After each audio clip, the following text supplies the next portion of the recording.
Both Governor Greg Abbott and his challenger Beto O'Rourke will be close to the border when election returns come in tomorrow night. The border crisis has been the governor's top campaign issue, and that's one of the reasons he'll be in McAllen to watch returns come in. O'Rourke, who's made abortion and gun regulations his top campaign issues, will be in his hometown of El Paso on election night. Fox 4's Stephen Dial talked with both one-on-one today. Stephen Dial is in El Paso tonight. Stephen.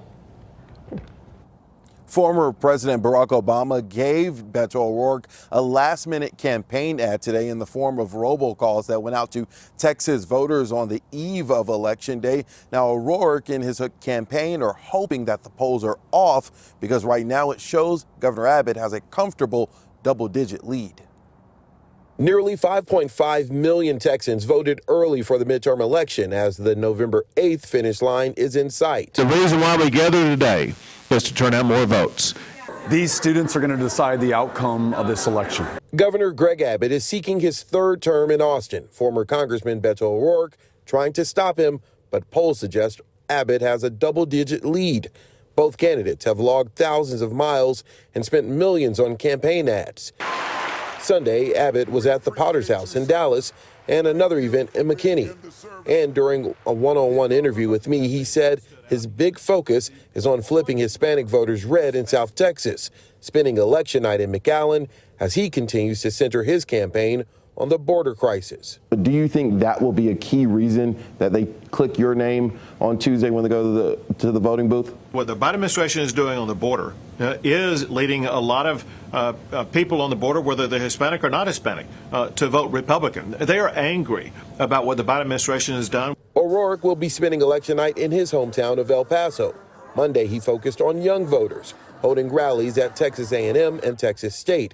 I caught up with O'Rourke while he was on the road. Do you think that all these polls are wrong and not getting a true sense of the energy that you've been seeing in every city that you go in? If the same people and only the same people show up to vote in this election, probably not going to make it.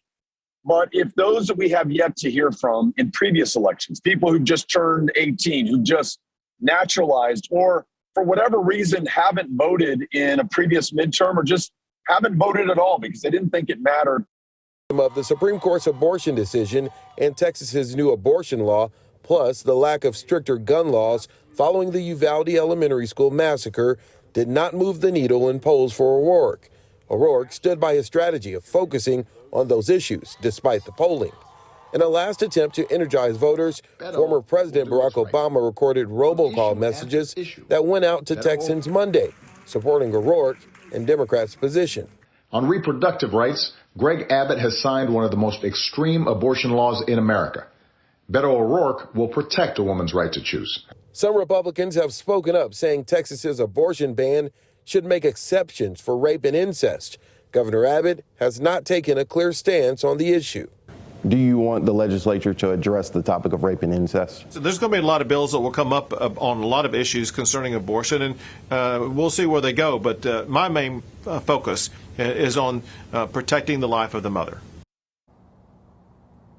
Voter turnout is expected to be low and has been low. Last week, I spoke to the Texas Secretary of State. He says we can't really compare things to 2018 because he says that was a midterm election that had presidential turnout. And also late tonight, the Texas Tribune is reporting that Governor Abbott's campaign is even admitting that the turnout is lower than his campaign was expecting it to be. So we'll have to wait and see if there's some big surprise or long lines at the polls on Tuesday.